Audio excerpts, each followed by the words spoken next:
A lot of bodies, no murder charges, but we've got a trial. Let's bring in our think tank tonight. Joining us in Long Beach, California, civil rights attorney Joseph Lowe back with us. In Tampa, Florida, the state attorney down in Hillsborough County, Andrew Warren.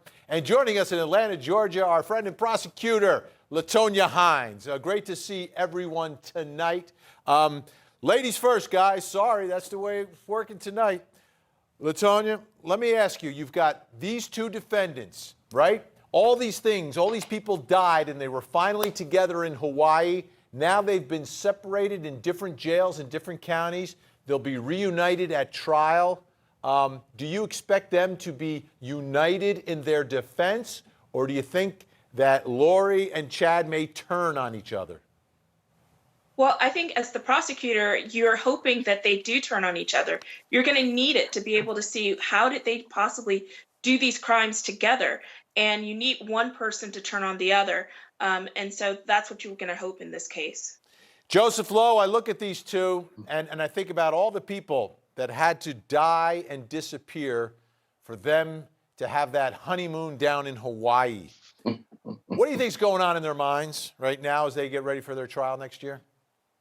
Well, I'm going to assume that since they have not been convicted, that they must be alleged to have killed those people, which means they are innocent, which would probably... Wait, they haven't even been charged with killing anyone.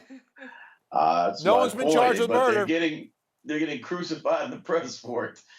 Anyway, the point is that apparently they had a real carefree honeymoon, except for the reporter that caught them. But that's the thing that's disturbing. Assuming that they did do those things, how could they be so carefree about it? I'm sure I don't know. Andrew, prosecuting this case and looking at where we are, why do you think we're not at the stage of charging someone with the murder of those two children? They were found buried in his backyard. They are her children, yet no charges. Vinny, because there's a difference between how a court of law works and how the real world works. We can all tell based on everything that's happened around these people that they are the prime suspects, and they probably did it, right? I mean, they look guilty of sin. The bodies are in their backyard. There's death all around them, but you need evidence to charge a case. And so we know they did it, but we can't even, as prosecutors, identify what the it is. How were the kids killed? When were they killed? Why were they killed? There are so many questions, and the hope is that one of the two flip on each other, as LaTonya was saying, and that prosecutors should put the screws to them in every way they can right now for the charges they have on the table, and the hope that they get some breakthrough in the case. You know, LaTonya, I'm thinking about the opening statement, right? You're a prosecutor. That's like, hey, how am I going to present this?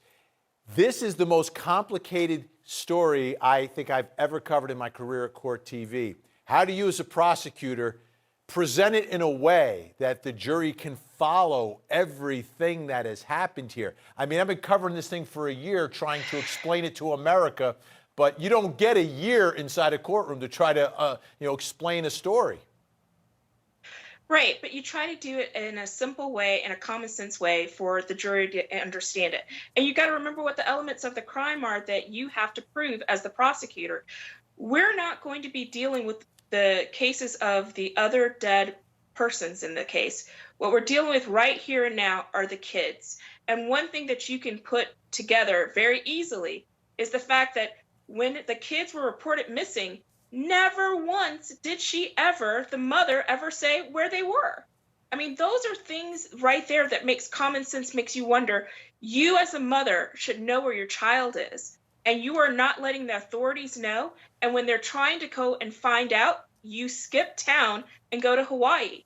Those things are the things that, as a prosecutor, if you're looking into making sure that you're able to get a conviction with regard to the deaths of those poor children, those are the things that you make sure you get the jury to listen to.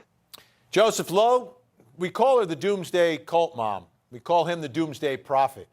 Doomsday was like during the summer, but I think I survived it. I know you did. What role will the Doomsday play in the trial, and does the defense bring it up? No, I see the government prosecutors bringing that up because they love to make the defendant look like they're nuts. A lot of times they'll make sexual allegations because we see them as deviants when they do that, or they'll make them crazy on drugs with PCP. They'll throw every kind of character assassination you can imagine at them, and this one's pretty good.